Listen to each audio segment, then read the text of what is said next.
Good evening, everybody. I want to invite you to Making Life Brighter, and my name is Winifred Adams. I'm your host.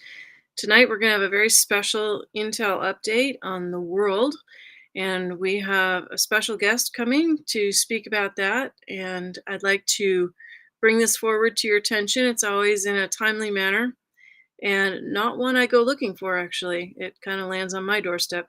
So I would like to bring to your attention a new twist in a Supreme Court filing. I'd also like to bring to your attention something very important and near and dear to my heart, which is that of the Mission Canine Rescue. Now, I spoke of Mission Canine Rescue on Voice America last fall and shared with you the incredible amount of hello, shared with you their dedication to duty. And what they do is they go and they reunite working service dogs or retired working service dogs with their handlers. And if they can't do that, then they look for a forever home for them. And that's a really special and dedicated job because these are very intelligent dogs that are the best of the best. They're trained as elite in their class, and they are used for every mission overseas that you can imagine. So what happens is, hello, Anthony, nice to see you. Haven't seen you guys in a while. Thank you for chiming in and saying hello. It's nice to see you. And so Mission Canine Rescue just got in all the dogs from Afghanistan from the Taliban. And it's taken them this long to raise the money and make sure it all came together, and they're having trouble doing that. And then those that rescued those dogs in Afghanistan were able to coordinate a very expensive flight to get them back. So now they're in Texas. And if you know anybody that could be a great forever home, if they aren't replaced or placed rather with their handlers, please reach out to Mission Canine Rescue. And you can look them up on Facebook and you'll begin to see their story there. This is really important because, these people have been working hard at making sure that these are really forever kind of heartwarming. I want to say it's like a legacy because when you've worked that closely, it's like having a soldier friend. Only your soldier friend gets retired and you never may see him again. So bringing them together right now is so important. So if the soldier can actually take the dog that they actually had, they seek to do that first. And this is such an important mission. And they are actually in need of donations. They're in need of any kind of help, and any people that might be able to take one of these dogs if in fact they don't find the handler that the dog actually had while overseas or on duty. Now, some of these dogs, well, all of those dogs were left behind. And so, yeah, that gets me. I can't talk about that too long. I won't make it. They were left behind, and one of those dogs is the dog on the tarmac that you saw in the video when the plane took off and left everybody. Anyway, by the good graces, because there are great human beings on this planet, and there's always grace and love happening around us somewhere at all times. I do believe that. And so, in this way, good people are doing great things. And the reason I got onto this, which I'm going to repeat in a little while here when I share with you a special interview that I'm going to bring forward, I was interviewing Sergeant Kotel about his mandamus about the withdrawal from Afghanistan.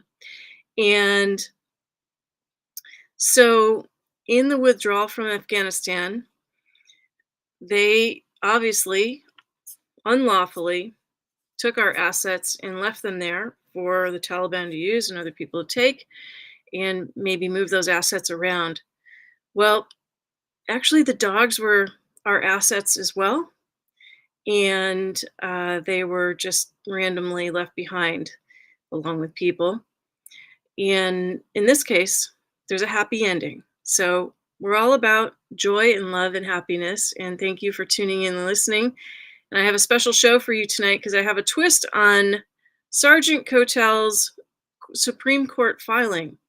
Something's happened and it's a little odd. It's come out of the blue, actually. And I want to share that with you.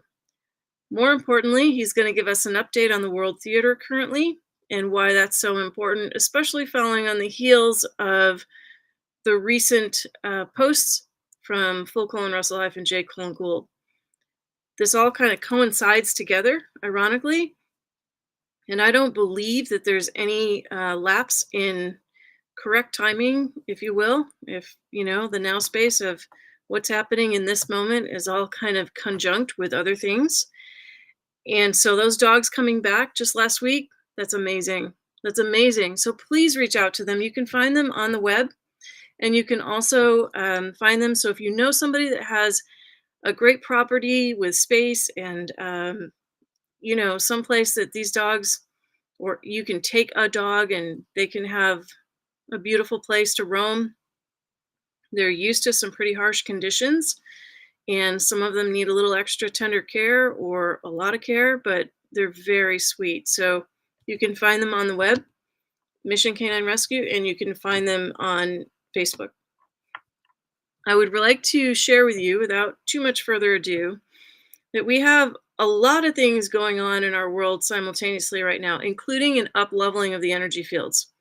The energy fields are moving. If you didn't feel the hit last week, the solstice and then this like wave of energy that came, the Schumann resonance was high, and many people establishing themselves with some positive performances stirred the field, right? This field was crazy with energy last week.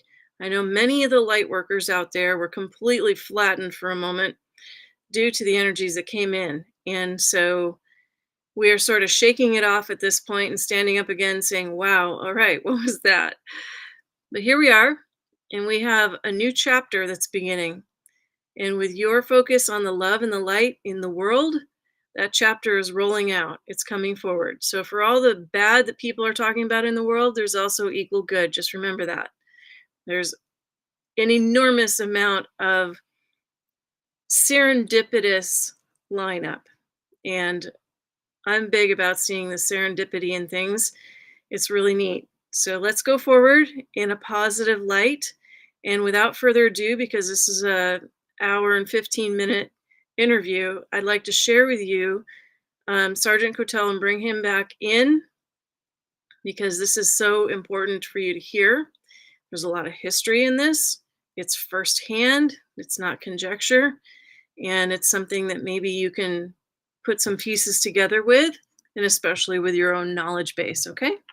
So thank you so much, and please, please share. And without further ado, I'm going to bring forth retired Army Sergeant William G. Kotel. He is a CENTCOM intelligence officer and was in the Middle East theater and during the time of Benghazi, which is where we met to talk first about what happened in Benghazi. And you can see those interviews here on YouTube.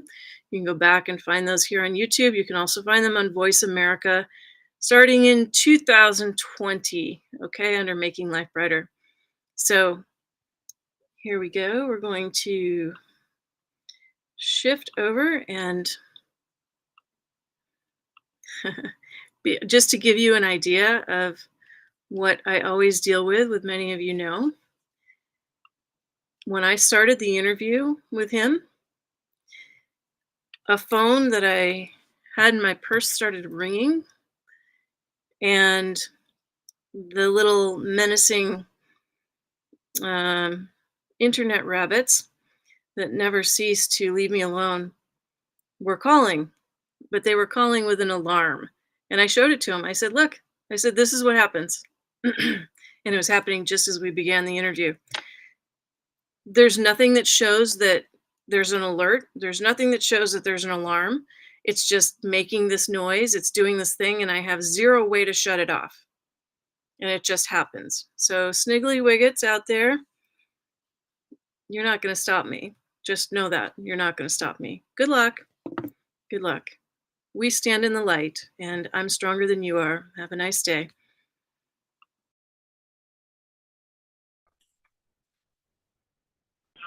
Good.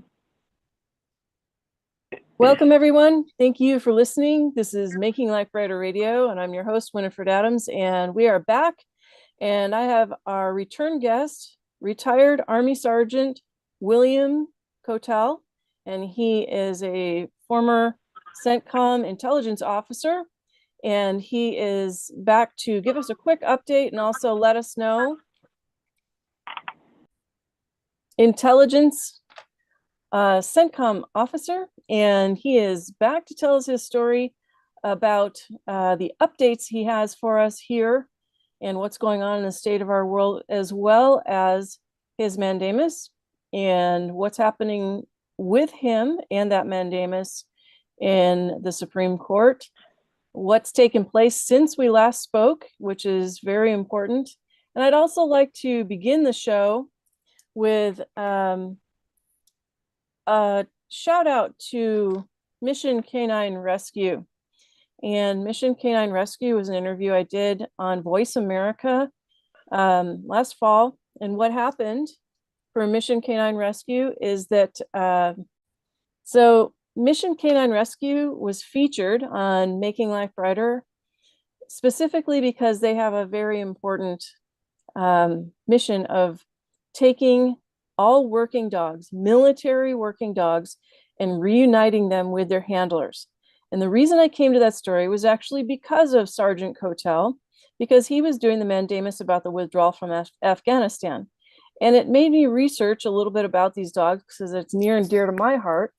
And as you know, I did the interview with them about their purpose and their mission.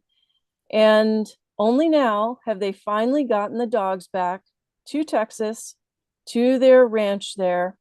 And those dogs are getting ready for adoption, but they went back, and all the dogs that were left behind at the Afghanistan withdrawal were just now flown over to the United States. And they even have the dog that was left on the tarmac, if you saw that video. So now they have that. And if you are someone that qualifies for having a dog like that and could stand that and would love to have a beautiful animal that needs a forever home, you need to reach out to Mission Canine Rescue. So that brings us back full circle to the conversation that we're going to have with Sergeant Kotel as to the state of the world, because ever since then, it's been a little bit dicey, and it's becoming more apparent to many more people that something is happening in the world that isn't necessarily correct. And we are coming to a place of fever pitch around the world. We've been discussing that here on and off and Making Life Brighter. And we've been following along with his case, which is really interesting because he's filing it in the fiction in terms of the Supreme Court, but they never answered him back. Now we're going to hear a twist in that story and find out exactly what happened. But first, we're going to get an update on what's happening in the state of the world, what's happening right now. So please welcome back Sergeant William Kotel, and he is retired intelligence officer. Welcome, William. Thank you for having me back. Thank you for being on. Yes, you have an update for us. So let's talk the state of the world, because I think we need a quick review, and everyone's focused on the border, but let's talk about what's really happening in the world theater. All right, we can start there. So there's a lot of people that have a lot of news that they put out, and that's fine and dandy, but the reality behind what happens with Russia right now and their total aggression and threatening nukes right off the bat is Russian President Vladimir Putin had warned the United States and NATO, do not give Ukraine offensive weapons that can reach Moscow. That was a real sticking point for a long time. And due to the uncertainty of the Biden administration and the way he's been flubbing his lines lately and kind of messing things up, and it's, poor guy's just older, but I mean, he's not effective as a leader, and those around him are not giving him good and sound advice.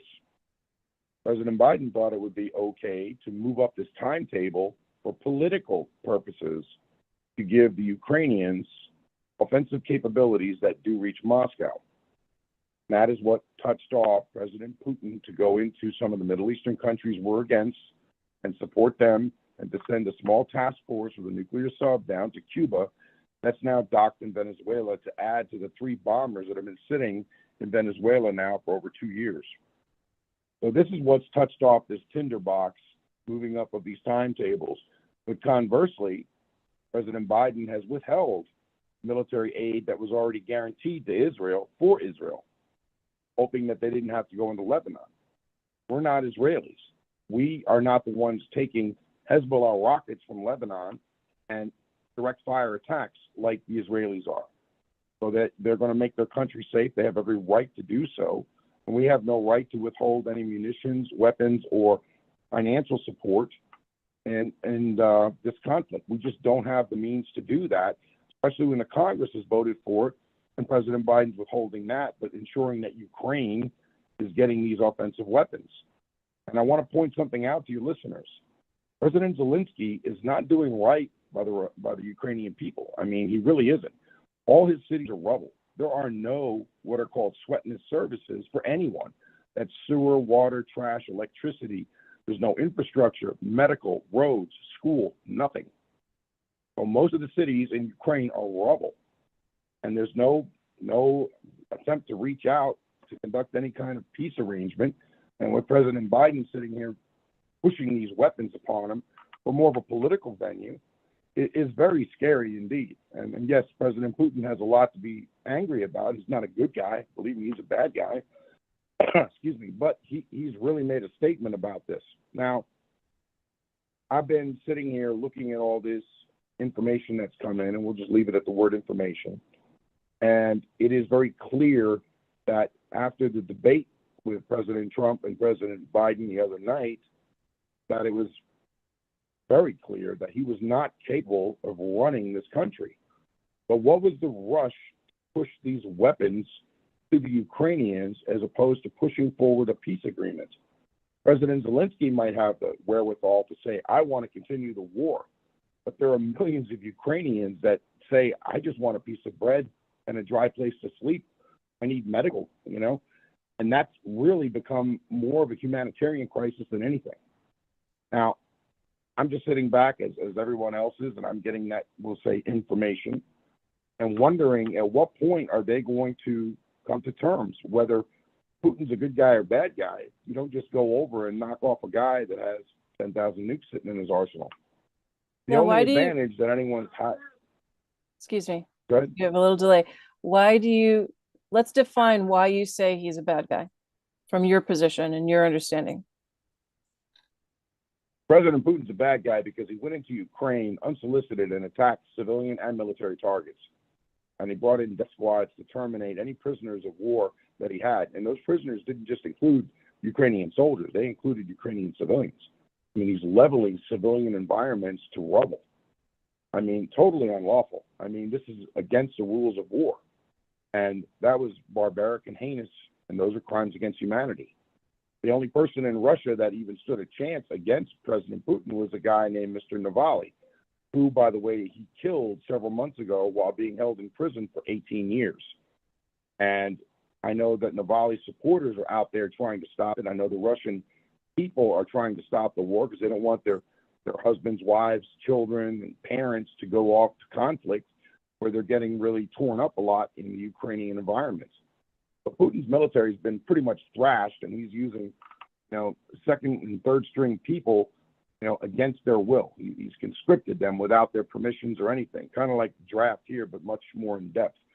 And at the end of the day, Putin is not backing down, but neither is President Zelensky. And President Biden, who's sitting here in the United States, has just ramped up the rhetoric by giving him weapons that are able to reach Moscow, long-range weapons. And that is a big fear, and Putin warned against that many times over. President Biden did it, as I say, for more of a political stance to try to solidify his bid for president for 2024 elections coming up. And at the end of the day, we're still not seeing, like, Israel's getting its weaponry. We're still not seeing any stability in South and Central America. And this is where the Russian fleet has been hanging out. And we're not seeing any stability over in Taiwan. We're not seeing any stability in the Middle East. So a lot of areas of interest around the world that have American interests at stake are being neglected and ignored. Not to mention the number one thing in the United States that's a problem, which is our economy. You know, and President Biden has already made it clear he intends to raise taxes more than they already are. So people cannot survive. And No. the worst part is that jobs report is such a lie. It's showing new job growth of 200,000 plus the other month. I got news for you. That's not new job growth. That's a lie. What that is that's additional job growth. In other words, people that already have jobs have to go out and get either a part or full-time job just to pay their own bills. So yes, the jobs report is bogus, and it's just trying to show good numbers and good stats, again, for political purposes. I mean, this can't be allowed to go forward. And you know, the legal system in the United States right now, especially when you watch President Trump's, you know, civil and criminal trials, they're an absolute contradiction of the law. You have judges acting way outside the bounds of the law with the gag orders, and you have attorney generals from the state of New York sitting in the courtroom every day, and her presence there intimidates the judge because she can fire those judges, intimidates the prosecution and the defense, and also intimidates the jury. And by the way, she's derelict in her duties at being an attorney general for the state. So you have a lot of real, you know, problems with that. And nobody's gone to the chief judge, and we can get into that a little later. But if a former president of the United States in good standing, who's, by the way, a billionaire, has to go through this, what chance does a regular American have to go through this when they don't have the means and money to do any of this? Well, it's definitely leaning toward some kind of totalitarian control. Now, let's go into your update on your mandamus, because this is really kind of an interesting twist in the story. As I mentioned, the fact that you're hearing about it 2 years later is really kind of a surprise. So tell everyone exactly what you received in March or April of this year and what you did about it. Well, a quick rehash is this: is prior to the pullout, I'm talking 2 weeks prior to 1 week prior of the pullout of Afghanistan in 2021, I had done a series of Inspector General complaints to the Department of Defense and Department of State. Now, Department of Defense shut the case down the day before our troops got killed there. And they were killed by an Al-Qaeda remnant that was there, that everyone knew was there. And this happened under the quote-unquote Taliban's watch. So after that happened, and that pullout where we took 124,000 foreign nationals that we only knew about 20,000 of them and brought them to the United States, that was a huge security violation. So I did a mandamus to the Supreme Court of the United States to tell them that this administration needs to go back to Afghanistan, get Americans they left behind, actual Americans, and all our equipment and weapons and classified materials. And this includes certain things like aircraft and helicopters we left behind, and a lot of up-armored vehicles and lots of weapons. So when I submitted this to the Supreme Court, it was kicked back for corrections, which I did the corrections on them about a specific item, and I sent it back. And in February of 2022, my mandamus was withheld from me, and nothing was sent back to me. I called the Supreme Court from, February 2022, all the way through until March of 2024. Nobody ever responded to my phone calls. Well, then in April, I made a last-ditch effort. I called them, I left a voicemail, and I finally got Miss Lisa Nesbitt that contacted me back. And she stated, your court case has been suspended. It's being held, but it's not docketed, and we're not closing it, so you're not getting it sent back. He said, we sent you a letter in 2022. Told her I didn't receive any letter. Well, I received a letter a week later, and it's a copy, and it's dated May 17, 2022.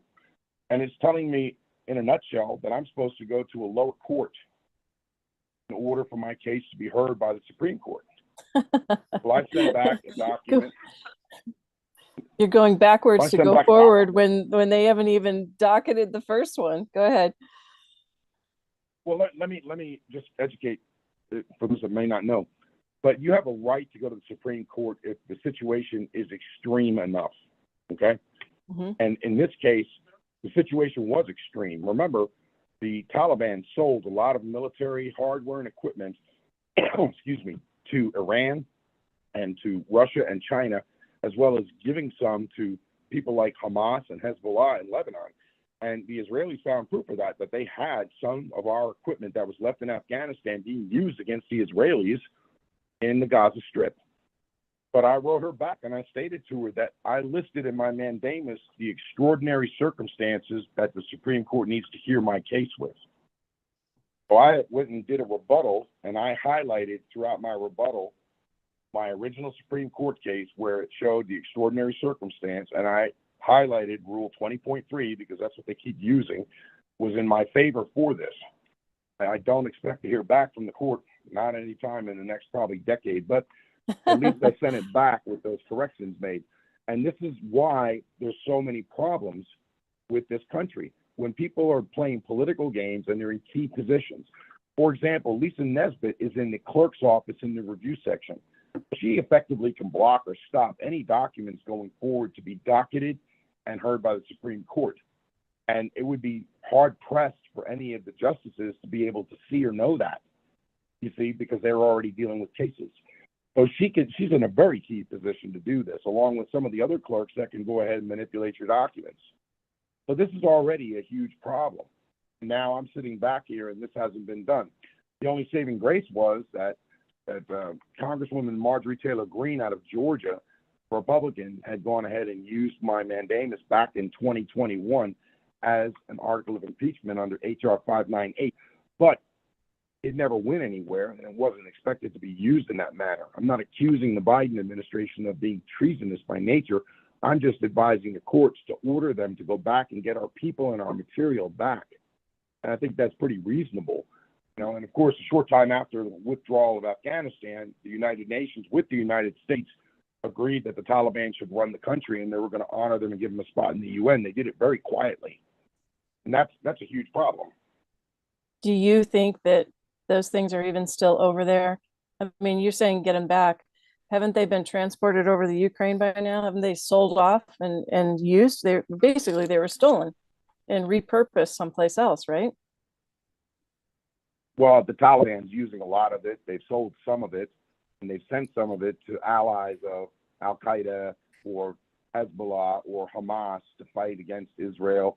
And they're even offering to send some and give some of their own personnel to Russia to help fight against Ukraine.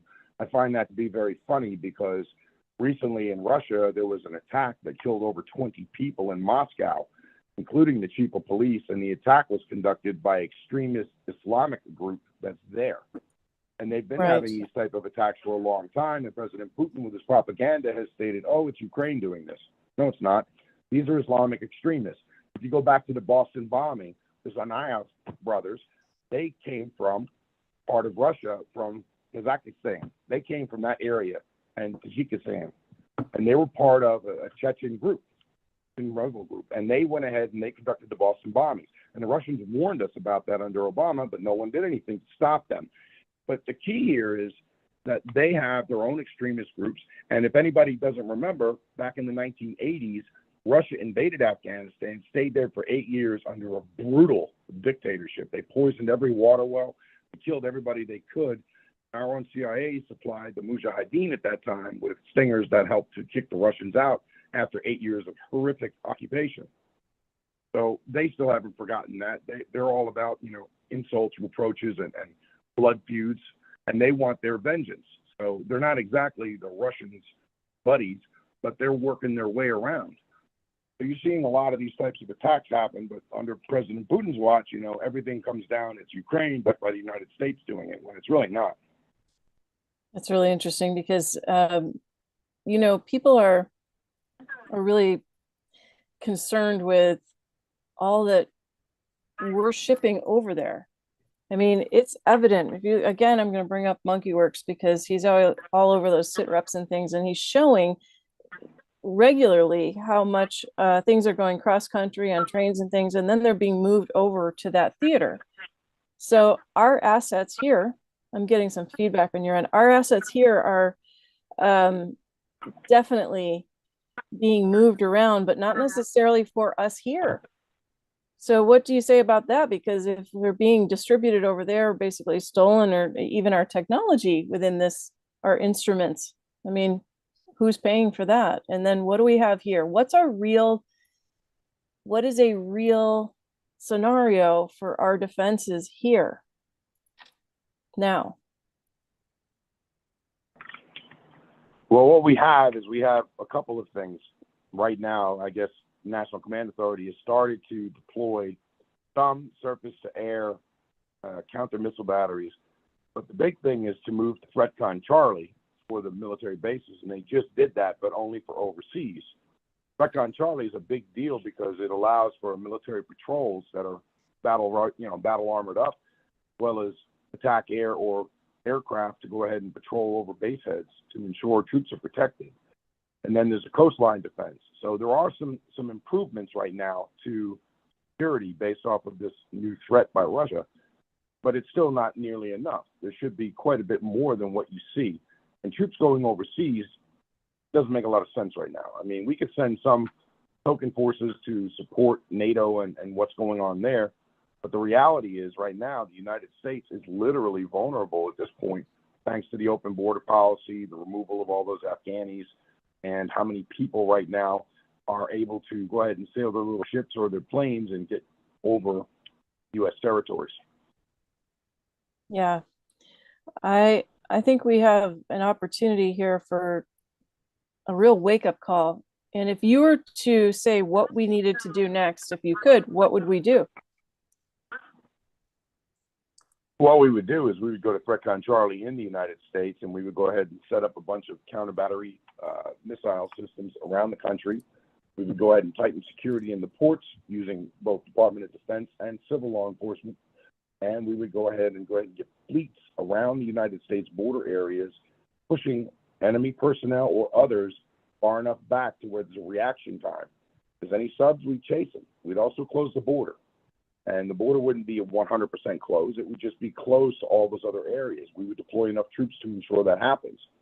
Additionally, the President of the United States can sign an act into order, and it's basically allowing the United States to take back bought properties by Chinese and Russian interest groups.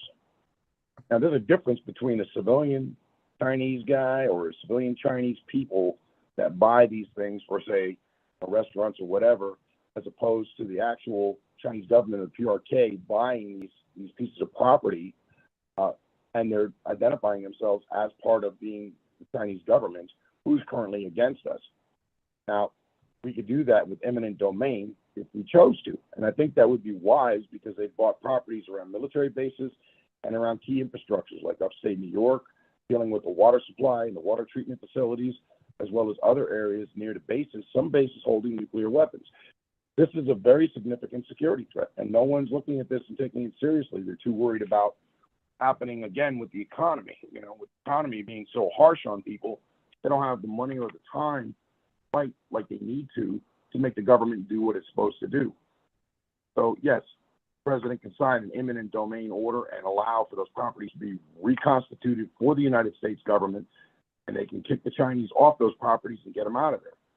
I think it's a very significant security threat. Excuse me. In Michigan, Dearborn, Michigan, is the highest Sunni concentration population in the United States. And supposedly, I hear rumors that they have a type of no-go zone, like France has a bunch, and that needs to end because they're getting over. And with Congresswoman Tlaib in office, she's from there. She has really created a bastion for these extremist groups to be able to operate and start to arm up and armor up to go do dirty deeds. And in Texas, we have the biggest Shia population, which again, Shia are supported by Iranians, and that population has to be dealt with. And I think Governor Abbott's done a pretty good job with that. There are no-go zones down there whatsoever, not like in Dearborn. So we have a real mixed bag of if you want to call them bad guys already in the country. Now it's a question of going after them and removing their rights to have lands or properties to be able to operate in, key areas, well as to go ahead and slope and stop the border from being so porous, start kicking people out. Most of the immigrants and refugees you see coming across the border, they're Chinese or Russians or Haitians or Africans. I mean, they're not, and they're Middle Easterners. They're not Hispanics. And the Hispanics that are coming across the border are mostly Venezuelans. Most of them are fleeing for their lives for refugee status based off of what Maduro did with the killing fields back in 2017.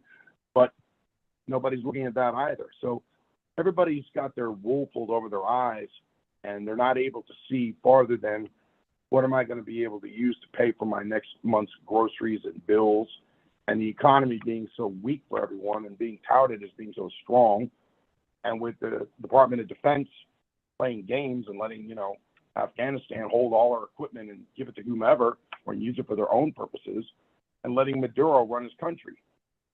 Now, in Venezuela, in May, there was an election, and Maria Machado, who's actually the only real Democrat, and I don't mean Democrat like Democrat Republicans, I'm talking Democratic candidate who's not part of the People's Will Party, which are communists, won the election. He won by 80%. And Maduro deemed the election invalid and said she couldn't run because she cheated. And he used the head of the Supreme Court, who's the only one standing because he murdered the other three when they didn't comply with his orders 3 years ago. Now, that's a huge, huge problem. And Venezuela is a hub right now. The Russians, the Chinese, the Iranians are all in Venezuela. Maduro is sitting here with millions of dollars in Venezuelan gold that he uses bartering chips with Russia. And he's gone ahead and been totally against the United States, wants to send troops to Russia to help fight in Ukraine. And he sits there and keeps murdering the civilians. As of the last 2 weeks, there's supposed to be an election in July in Venezuela. Maria Machado's been going around the country, and she's got hundreds of thousands of people out supporting her. And Maduro right now is in fear of his life. And some of his allies, like President Silva de Lulu from Brazil, who's another corrupt bad guy, and people out of Nicaragua and Cuba, they are all right now teetering on which side of the fence to be on or be neutral. And they're not showing his support for him as they used to do. Now they're kind of like backing off from him because of Machado's followings. We are not taking advantage of that. And by the way, they're the biggest oil-rich country in all the Americas. They have the most oil reserves out of anybody here. And gold. Only London stole their gold. They took a lot of their gold reserves and banked it in London, and then it disappeared. Maybe it went to the Vatican. I don't know, but went to Russia. Yeah, oh, well, maybe that too. And so going back to what you said about putting people offshore, how far offshore would they have to push them back? Well, the international recognized limit is 12 nautical miles. So anything that comes within 12 nautical miles of the United States has violated United States sovereignty. That's what international law recognizes, 12 nautical miles. So when ships, aircraft, like the Russians did a flyby by Palm Beach near Mar-a-Lago, where President Trump lives, like 2 weeks ago, and they also had ships come within an 8-mile radius, they have violated U.S. sovereignty. That's required a response immediately. That didn't happen immediately. That took like a week and a half to respond to that stuff. Meanwhile, you have this nuclear sub lurking around. You're not even sure where it is, and nobody's pushing them back past that 12 nautical mile limit. After 12 nautical miles, they can go ahead and do whatever they want in the ocean as long as it's not threatening to the United States. But that's the legal and the law's definition of sovereignty. How far away do they have to be to send a missile over to land on our soil? I mean, it's not, they could do that from way out there. It really doesn't matter, does it? It's almost like a moot point at the end of the day, how far away they are because of what they can do, right? It's all about reaction time. The farther out they are, the more time we have to react, as long as we have, equipment in place and personnel in place to make it happen, to intercept. And that's the key. 12 nautical miles is just international law for country sovereignty, but pushing them back even farther would be better. Well, what did you do with the base down there? You filed something recently with one of the bases down there, is that right? And were you approached them? I live right next door to MacDill Air Force Base. I am 2 blocks from there.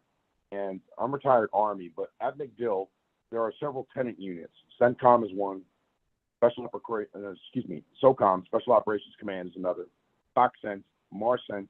These are all tenant units that are there. They're big deal command units. And then there's MacDill by itself, which is a mid-air refueling station. Now, the problem is I told them that there was a lot of these single-engine propellered aircraft that were violating MacDill airspace right after the invasion of Israel by Hamas. And I've been talking to their security, their base commander. I tried getting a hold of Congressman Walt's office, a state senator named Jay Collins. I got a hold of his office. And I've tried to get a hold of the governor's office to advise them to let MacDill know they need to shut their airspace down and they need to put boat patrols out because they're right on the water. And they still haven't done it. I mean, there's a thing called Next Door Port Tampa that people can get onto to look around at local news here. And there were people on there bragging that they own a single-engine plane and they violated MacDill airspace, and they were laughing about it. I mean, these aren't military guys; these are civilians. So damage can be easily done, and that's a huge problem because these are significant combatant commands. There's also an element of AFRICOM sitting here as well. So you really have these bases right now that are quite vulnerable on U.S. soil to individual attacks and sabotage. Threatcon Charlie would definitely stop a lot of that and help with some of it that it couldn't stop. But you also have to have the responsibility as a commander to protect the troops, and to do that, you have to shut the airspace down, you have to shut the waterways down, you have to tighten up your shot group on your base. Well, do we even have that going on right now? Is that even really something that's in the offing? And can they respond that quickly? It seems like we're spread out all over the place. And the answer to your questions is no, nothing's been changed on MacDill.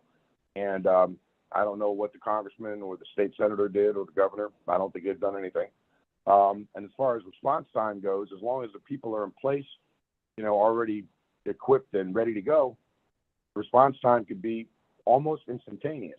But when you have to respond without having the equipment and everything in place, you have to go draw that equipment and do all kinds of stuff. And by that time, the attack's already happened. And that's the big fear. Well, you're really more worried about an attack coming from the outside in or from the inside out. Well, I would think it would be a coordinated effort, to be honest with you. I think it would be coordinated that people would come from the outside and try to attack inward, and then inward to attack outward. So I think it would be like a large-scale invasion. Of course not. What do I think? I think it would be a bunch of saboteur attacks, everything from cyber to, exploding certain areas around key infrastructures, and to attacks on bases that would be effective enough to disrupt military and tactical operations to strategic, possibly even national level. And that would be very catastrophic for us because the response time would be very slow, and it would be hard to determine both the damage and then what course of action to take. Well, Got to find who did it first. I was just going to say, who would be responsible for this and what's their end game? Well, I don't think any superpower would be directly involved, but they would use proxies. Like Russia would use, say, Al-Qaeda or Mahdi or the Taliban or other groups to go ahead and conduct their biddings. Even Venezuela, and their personnel. China would be the same way. They would be kind of like, we're not involved, but they actually are involved. They provided intelligence to the military equipment and the target location and funding and all kinds of things to allow these people to conduct those types of attacks, making America weaker so that they're weaker at whether it be negotiating table or international policy and law or the protection of Taiwan or protection of Israel. I mean, it could be for a variety of reasons or all of them. And so going back to your filing, we're going to circle back again. Now, what will you do based on that? Do you think that any of these things that you're talking about just a minute ago have an effect on the timing of you receiving any information back? Why do you think that there was a 2-year delay, and why do you think that she is contacting you again right now? I honestly think the 2-year delay was by design, by her. I believe that if you go back in history to when Justice Kavanaugh had a shooter outside of his house and almost lost his life because somebody in the Supreme Court leaked information, I believe that investigation came down. I know it was closed, and the Chief Justice said it was closed, and they thought it might have been a mistake. I think it wasn't a mistake. It was designed to look like a mistake. People had to start going back to doing their actual jobs. So when people don't respond to the Supreme Court, to those that are trying to find out information or just to file a case, then it becomes a significant matter, and you don't want to draw attention to yourself if you've done something wrong, but you start responding to people. Regardless of the response itself, you can show proof that you did the response. I think Ms. Nesbitt responded to me because she was in that precarious position and had to respond to me. But now I think, the documents that I sent back up will go ahead and be ignored, or if they're not ignored, she'll send a letter that I won't receive for probably a decade, and that'll tell me that my case wasn't valid for the Supreme Court, even though by law it is 100% valid. Interesting. Well, one of the quantum people syntaxed your document, should you ever want to use it that way. I'll share that with you later, but they did. And very interesting because, she sort of was a shadow person, and then all of a sudden comes out of the shadow to tell you that, oh, well, you know what, we can't handle that here. And that's really what she's saying. We can't handle your document here. You have to go back down to a lower court and start there, which takes the onus off of her. Which, again, is unlawful and illegal. She has to file the case by law. And the fact that I put out her name and information, I think, is part of the reason I'm getting responses. Well, she hasn't told you the truth. And actually, nobody's telling the truth as to what's really going on, as to why all this was never received in the first place, why it was negated out of the system, and why you're being asked to go around and be redundant again and to start somewhere else, when technically at this late hour in this game that's ramping up, that courts don't seem to even be functioning properly. They appear to be closed. Well, speaking of courts, can I change subjects? Please. Okay. So something I want to elaborate on about President Trump, whether you like him or not, doesn't matter. When you look at him as a man or the former president, the actions taken in court, as I alluded to earlier, about the Attorney General of the state of New York, derelict in her own duties, come down to a civil trial where she's involved every single day, intimidated everybody in the courtroom, jury, the judge, prosecution, and the defense. That intimidation spills over to how the judge responded, President Trump as a defendant and his attorneys. In addition to that, he also went out and conducted media interviews almost daily in the most derogatory sense, and then claimed it wasn't politically motivated. I've never seen such a lie in my life. My resolution for President Trump in that case, along with the other cases he's involved with, is to have himself and his attorneys write a letter to the chief judge of that court, advising them of the unethical and unprofessional, unlawful behavior by the judge and the attorney general. I also recommend that he get with the Board of Professions, which has its own section for judges, and to file a complaint with the attorney general's office. Even though she's the head of it, it still goes on file in record. This way, the chief judge's name gets dragged into this, and he or she could wind up changing the nature and the statute of the case. They could wind up going down and saying this was unlawful, and this has to be a mistrial, or this has to be reheard in a better fashion because you did not give the defendant his rights. You didn't provide him his due diligence and his legal rights under the law to be able to do things. And the Attorney General had no business being in the courtroom based upon her actions of being able to fire or hire judges. So that is one major thing. And the second major thing is the gag orders. Well, before you say that, wait 1 second. Why do you think his lawyers wouldn't have been all over that? Wouldn't they have seen that? Lawyers typically, from my experience in dealing with lawyers in courts, they typically don't want to anger or upset a court system by going to the chief judge or going to the Board of Professions. Now, I've had to do it with the federal courts, and I've done it with state courts in certain cases, right? And I've had the chief judge come down and actually intervene.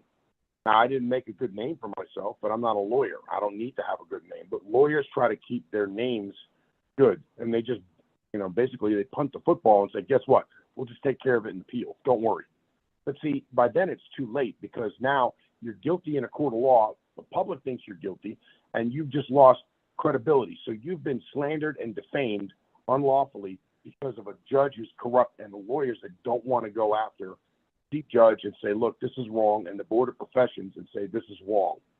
And that's something that needs to change, because those entities exist to ensure fairness in the courts. Well, I'll give you an example. Like if you go to Walmart and you have a store employee tell you can't do this, and then you say, yes, I can, and you call the manager over, and the manager sides with the employee, you're like, okay, I need to speak to the general manager. Who's in charge of you? And that's the person that will come down and resolve it and say, no, the customer is correct. You have to fix this. And that's something that's the same way if you look at it in the courts. yeah, well, that's happening a lot lately, actually. Seems to me that the customer doesn't have much of a say any longer. So you were going to go on and say, you were going to continue. I was going to go on and say that in the federal case where they went and they raided Mar-a-Lago, which was completely unlawful, the real legal problem with that was the warrant. Scope of the warrant was beyond reasonable. But what happened was the FBI agents took the president and his wife's passports. They were not on the warrant. So they weren't part of the scope of the warrant, and they held them. And when it was brought up to their attention by President Trump's attorney, hey, you guys got our passports, that's not part of anything, the Justice Department came out and went on the news and doubled down and said, oh, he's a flight risk. Right there, you have to look at how significant that is. You're talking about a former president of the United States in good standing, no criminal, no nothing, who's a billionaire, is a flight risk. What that did is that put Trump in the toilet.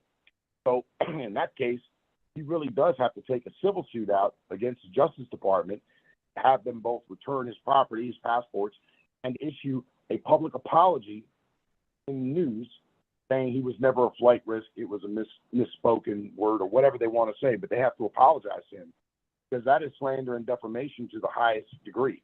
That is absolutely ridiculous conduct. They could not even have come close to doing anything worse than that. I don't know where his attorneys are on that either. I mean, I've tried to contact his attorneys and send them that information. I even went to Senator Tim Scott out of South Carolina, talked to his legal staff, and they said that he would pass the message to President Trump. I don't think it ever went to him. So I'm trying to get it to him so he can tell his attorneys what to do. They shouldn't be worried about having to see that judge in that courtroom again. They should be more worried about the law and representing their client, because that's what they get hired for. Well, do you think that he has an opportunity to right his ship, if you will? I think that President Trump could have this recent case where he had the gag order on him every single day, labeled as a mistrial or labeled as something unlawful by the chief judge because of the conduct by that judge. And because nobody invoked the chief judge's name and a complaint, nobody invoked the board of professions, now it can't be used. So they just kind of like sat back and let it go because it's almost like a little explosive device. They don't want to touch it. Point is that's their duty. That's what they were appointed for. So Right. I think President Trump can turn around a lot of these cases and make a lot of headway immediately and get this attorney general removed from office for dereliction of duty. I really do. I mean, the law supports doing things like that. It's just up to him or his attorneys to actually do what they're supposed to do. I haven't seen that yet. And, President Putin in Russia is waiting on this electoral outcome. And that's why I go back to what Biden did was political by giving Ukraine offensive weapons that can reach Moscow and withholding weapons from Israel after they've already been guaranteed by the Congress. President Biden doesn't have any legal authority to do that, but he did. And so he's done all this as a political scheme to get above President Trump because the courts aren't kicking his butt enough, in their opinion. Well, it just seems evident that this person called Biden can't, lead is not even the correct word, can't function properly in his world at all. So what's the next step there? What's going to happen that you think, even before elections, what do you think is going to take place? I think that what the Democrats are doing, my opinion, so this isn't fact, but my opinion is that they're going to push Biden to be the presidential nominee. They'll make sure that he and Kamala Harris win at all costs, and Biden will abdicate the presidency to the next in command. Kamala Harris will be moved out of the vice presidency, and someone else will take it that will then become the president of the United States. That's the way they're going to play this hand, because they've gone too far with Biden. And the problem is the people that work with Biden and are pulling his strings, so to speak, they're the ones that could get in dire trouble off of all the dirty stuff they were doing with Biden against other countries or against the United States. You know, Right. That goes back to this, Benghazi. That goes back to before all this. Back to when well, Obama was. that goes back to people like congressmen and senators that want to do the right thing, or regular people or attorneys or courts that want to do the right thing. They can't. Once that threat of, you know, I'm going to get destroyed, or I'm going to get my job taken from me, or I'm going to be thrown in jail gets removed, and they can speak freely. You know, I still call that cowardice, and you should stand up for what's right. If I'm a judge, I'm being told to do this stuff, and that's not going to work, and every other judge is saying do it or you'll be removed. I'd rather be removed. I wouldn't want to be part of that.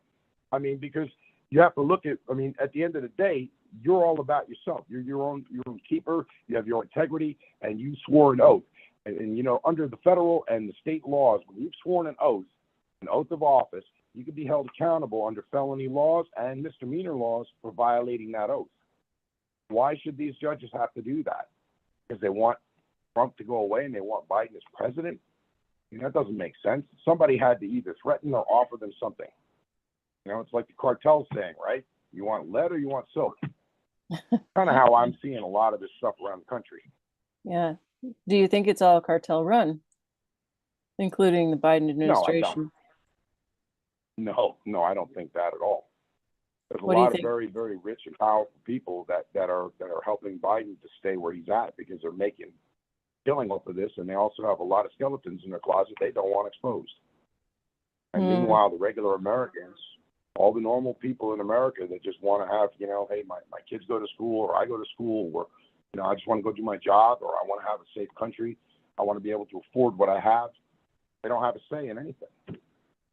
Again, if a billionaire who's a former president of the United States can get slammed in a small court for civil matters, there's no crime even, what chance does a regular American have to take something to court against somebody that's a big company that can pay people off? Most corrupt and unjust thing you've ever seen. Tell me what you think the outcome would be regarding the election outcome, one way or the other, from Russia's point of view.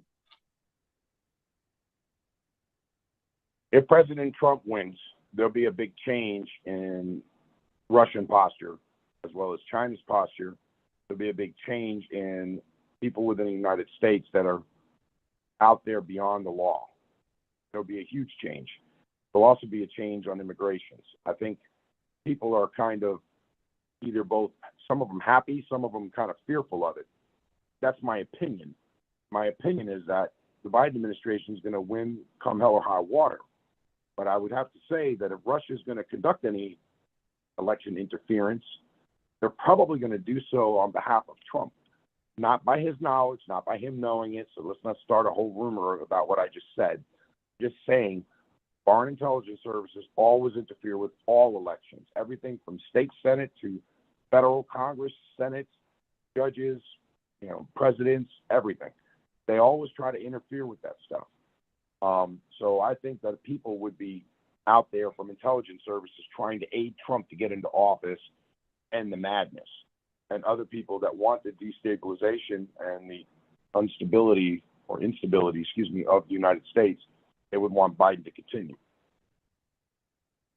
And so how would that affect Venezuela with us right now? It seems like people don't pay any attention to what you're saying about Venezuela, and yet it's sort of this blinking light in the corner.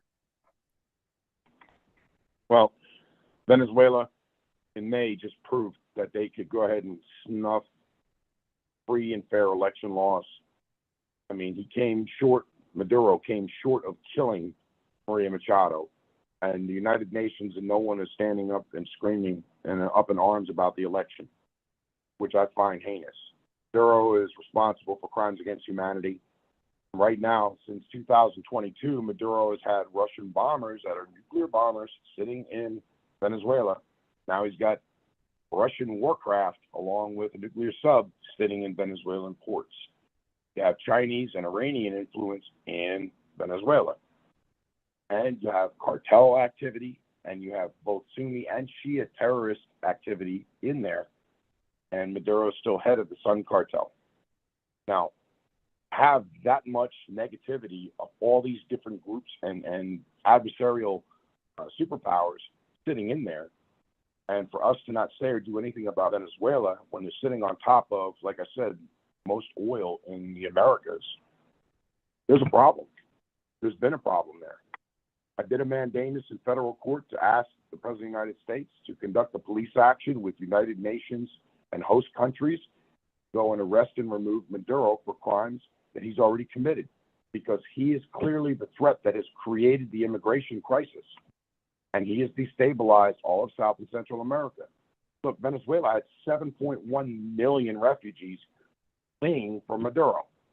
They all went through all these other countries, Ecuador, Nicaragua, Costa Rica, all the way up to Mexico.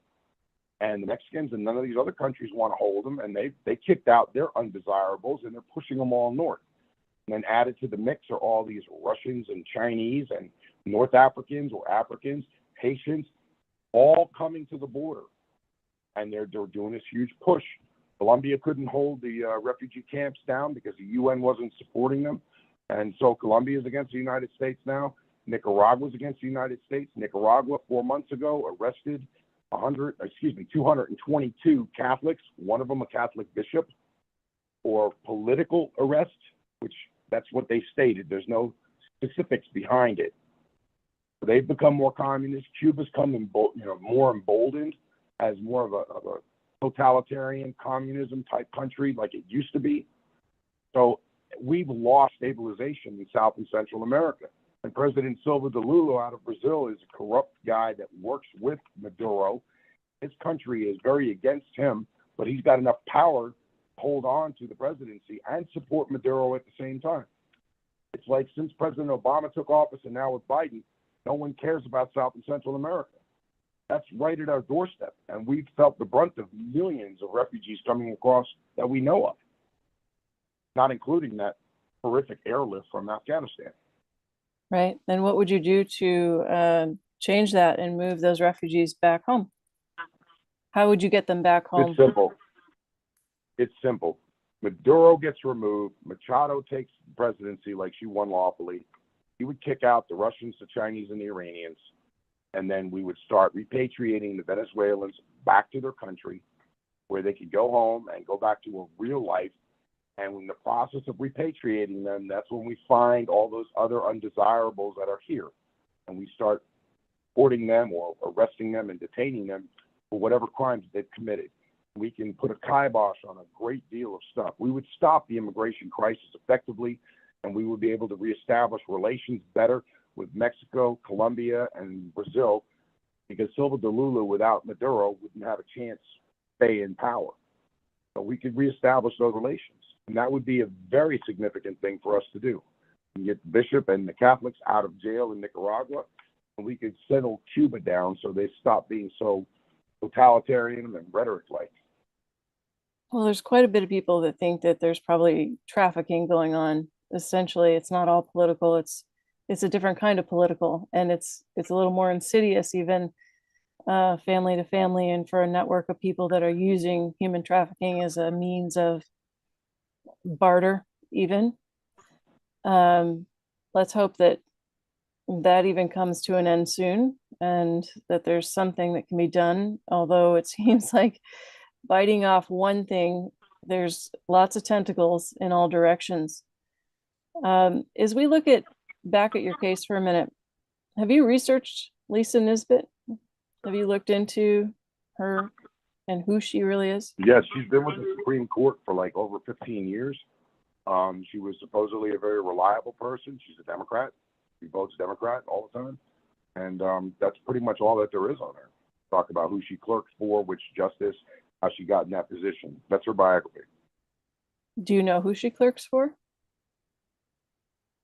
Not off the top of my head. I have to research that again. I don't want to tell any of your listeners something that's not true. Okay. I'm not trying to put you on the spot. I just wondered if you knew. That would be interesting to know.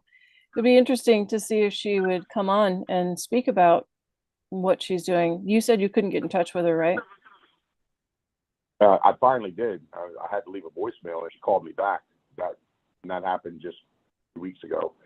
So it was really difficult for several years to get her, a couple of years now, to get a hold of her or anybody in the courts.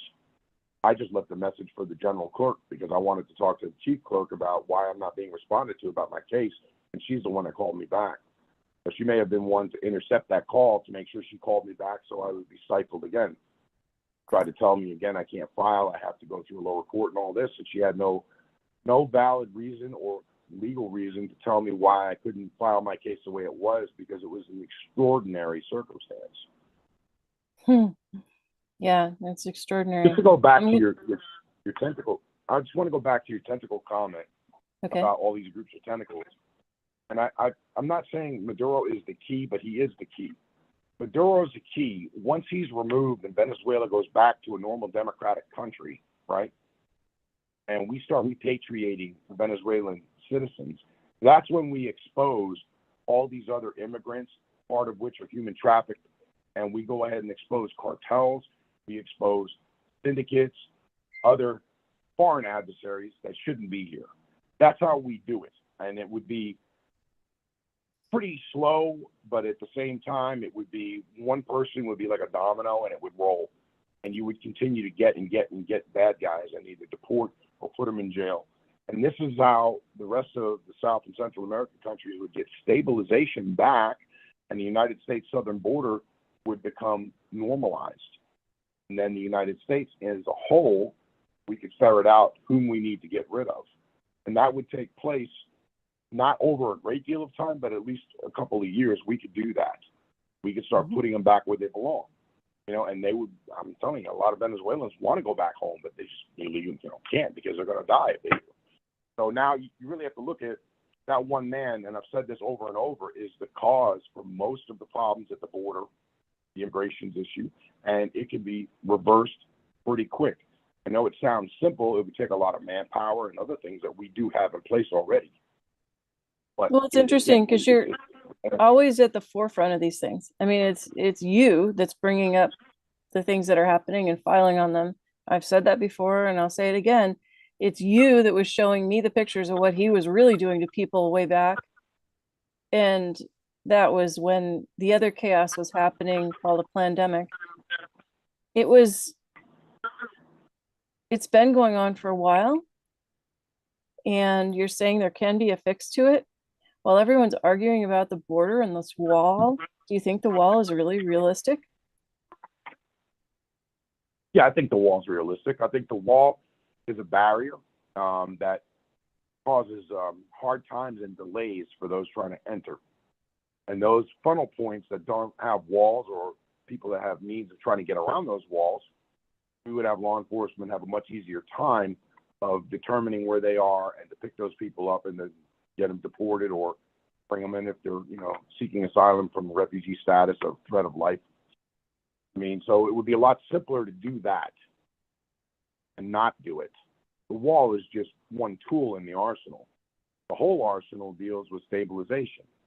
Right. I mean, because when Mexico sits there and says, hey, everybody down here in the southern part of my country, just roll your butts up north and go ahead and hang out on the border. And when you get a chance, run. I mean, that's what Mexico's doing. They're just ferreting people through their country and letting them right in. And that tells you there's zero relations between President Biden and the president of Mexico. I mean, the president of Mexico could have easily stopped people at the southern border, just like he could stop them at the northern border and send them back. But he's not, which means there's zero relations going on.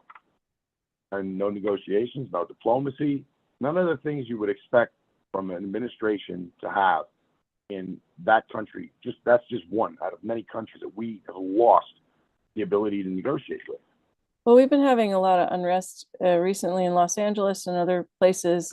California's kind of gone quiet with Gavin Newsom. What do you know about that? Well, Newsom wants to be the president of the United States, so he's trying to go ahead and correct the country a little bit through his own state's authority. This guy wants to come out and talk about $20 an hour as minimum wage. These minimum wage fees are so astronomical right now that people who own small businesses cannot afford employees. Right. So $20 an hour would be much worse. Then he's still letting people in through his southern border. He's not even trying to stop them until just recently when people started talking about him wanting to be a presidential candidate. That would be outrageous and ridiculous. Yeah. California had a $35 billion over a 10-year period given to them, $35 billion, build some kind of transit system, train system in Los Angeles. Never got off the ground, and nobody's ever got the money back. What's that about? It's like a light rail system, so, kind of, and the extension of the Elon Musk program. Yeah, exactly. But it's big questions, you know. Questions go back to money. Money goes back to the root of all evil. Money's what funds cartels, terrorist groups. It funds these bad guys to help politicians stay in office so they can continue to profit. Money's the root of all evil in these instances. So stands to reason law enforcement has a very simple mechanism of going after bad guys, and that's going after the money first. Shutting off the money spigot cuts off everything. It shuts everything down. The National Security Agency, the NSA, knows 90% of the bad guy groups that are out there and countries, knows all the banks that they use, and knows who funnels what money through where.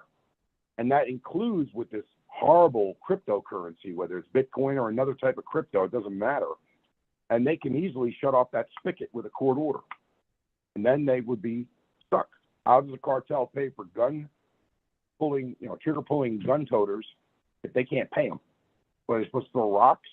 How does a terrorist group go to country without having some kind of support and supply mechanism in place? How do they get their weapons and explosives? Without money, they're not getting it. So money is a simple answer to going after these guys and shutting them down. And it's a good way of also targeting the financiers who are not the tough guys. Financiers are the ones that'll tell you who they know and everything, you could think of under the sun. They'll give it up.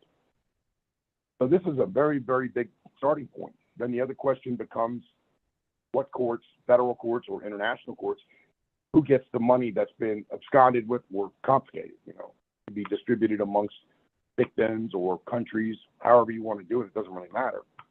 But it's their money and it's gone. That's a really good point. Now, from when you were in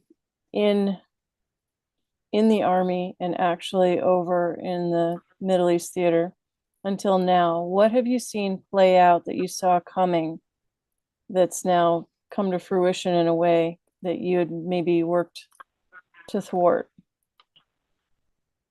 Three things. First off, in the Middle East, under President Bush Jr., when we were in the Middle East, Yemen was a stable country.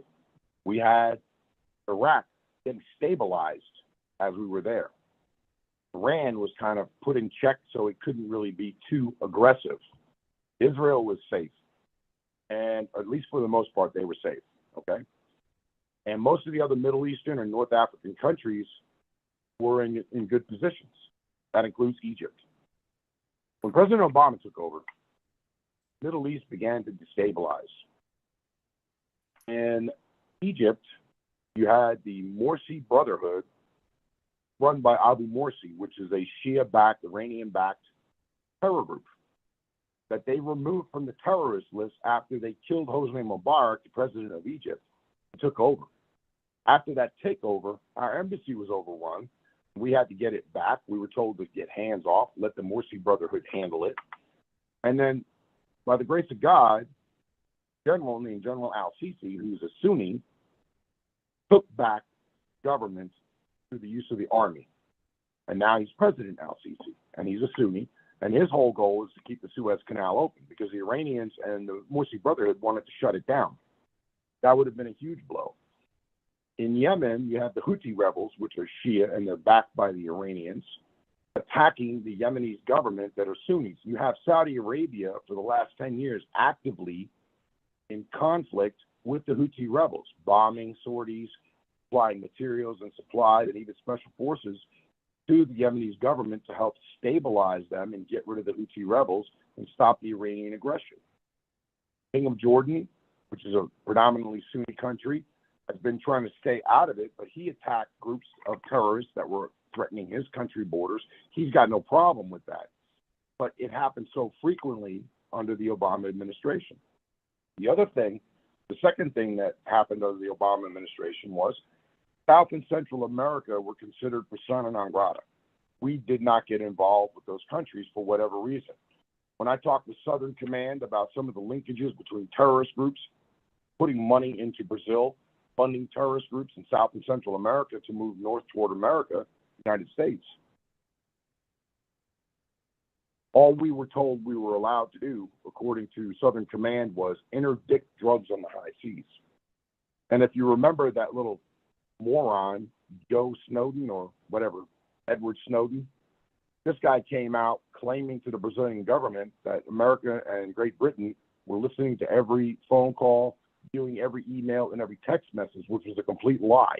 He just grabbed classified material, didn't know what it was, and provided it to the media outlet down there. The Obama administration did nothing to reestablish relations with Brazil, nor did they slam Snowden enough to say this guy's full of crap, what he said. And they didn't do it, and it created this big vacuum. So now many people in South and Central America don't trust the United States or Great Britain because of what he had done. And again, you had the Obama administration do that. That was number two. Okay. Number three, under President Obama, we had minimal to no relations with Russia. They started to invade Ukraine, and we supported them with some handheld weaponry. He came out and stated, we're not going to go to war with Russia over this, but we'll provide the Ukrainians with what assistance we can, and we'll negotiate through diplomacy with Russia to have them back off. Well, in the back of that, he conducted some kind of deal with Russia that was a financial deal, helped them to back off.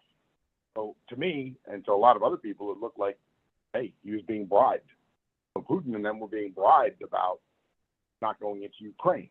I don't know if it was in regards to oligarchs and giving them back their assets, or if it was in regards to some other kind of financial deal or territorial matter. I don't know. But those are the three things that happened under the Obama administration when Biden was a vice president. So that fast forwards us to today, obviously, with Biden doing what he did. The pullout from Afghanistan was the most unlawful and illegal action that a president could ever take. For any agency like the inspector generals or military commanders to not stand up and say this is unlawful or illegal is a crime in and of itself. You know, General McKenzie, who was in charge of Central Command, bragging to everyone on the news that he had just airlifted 124,000 refugees out of there, patting himself on the back while 13 soldiers had been killed, and we lost all faith and credibility around the world. He left office in good standing, and now he's a professor at the University of Florida over here in Tampa. Yeah, So that seems nobody's outrageous. being punished. Yeah, nobody's being punished for violation of things unless you're not on that team, winning team, to just, look the other way or to do the wrong thing. It sucks people don't want to do the hard right over the easy wrong. They just don't. A lot of people want financial gain, and they want positions of authority or power, and they take it very quickly. And people using the threat of getting rid of someone's job or, threatening them with criminal action if they don't play ball is because they don't stand up and they don't do the right thing. You took an oath, you abide by your oath. A lot of people don't. It seems that way. And I appreciate your insight into this, as well as your continued energy put toward your mandamus and the fight that you're currently engaged in regarding your case. So what do you anticipate next in your next step of your case? Where are you going to take that? Supreme Court case, well, as far as the Supreme Court case goes, I anticipate to be blocked again and no response. I anticipate that I know that there was a very good case where the fishermen and other small businesses brought a case to the Supreme Court. Supreme Court ruled in their favor in regards to too much government oversight. This is a huge blow against government overreach and a huge win for small businesses, not just the fishing industry. And it's a very good thing that the Supreme Court heard this. So now with that in mind, and also with President Trump's case with the Supreme Court in regards to whether he could be removed from the ballot or not in certain states, which is illegal, they ruled in his favor for that. These are all big victories. This signals the Supreme Court is trying to make an effort to do their job. I hate to say it that way, but that's the truth. And the only way they can do their job and hear it is if people around them, like in the clerk's office, give them the cases they need to listen to. My case isn't one of them right now, and I don't think it will be, but I've already put it back up to the Supreme Court, and I think it's going to be hard for them to not respond to that. Well, I hope that they hear this. I think somebody should send this over to Lisa and see what she says. And maybe she would have a response. Not likely, though. So, William, I'd like to say thank you for coming on again and sharing this important update with our audience, and also to give insight into how this system is working, because it's not lawful and it's not being told as to what's really going on regarding the lack of filing and why there's no stop and correct there. So you are being used as an example in this, and hopefully your fight is not in vain. So I want to say thank you for all that you do and all that you do for other veterans as well, because you definitely put a lot of time into helping other people in your free time, and for the safety and safeguarding as well as the education of our fellow citizens. So thank you very much, and thank you for being here always. Thank you for putting it out. You're Remember, welcome. the mandamus for Venezuela is more important right now than my Supreme Court mandamus for Afghanistan, because Venezuela right now is tip of the spear for bad guy activity. Yeah, it's real. It's happening right now in real time. And do you have any closing statements that you'd like to share with anyone? Again, it's not all doom and gloom. You have to stand up. You have to say stuff. Get together with whoever you can. Church groups, school groups, friends, family, whomever. And everybody starts writing their congressmen and senators, tell them to stand up and do their duty, do their job, put stuff out, get information that you can get out there. You can do it from the computer from your house while you're having a drink at night or whatever you want. And you don't even have to be directly involved with it, but the more voices, the better. And it's very important that everybody stays really educated on things. I know the economy's hurting a lot of you people out there, and I'm sorry, because I'm getting slammed too. But at the end of the day, the economy is part of what really drives us. Just remember, Biden's already approving another tax increase. So just keep that in the back of your minds and know that we're already hurting.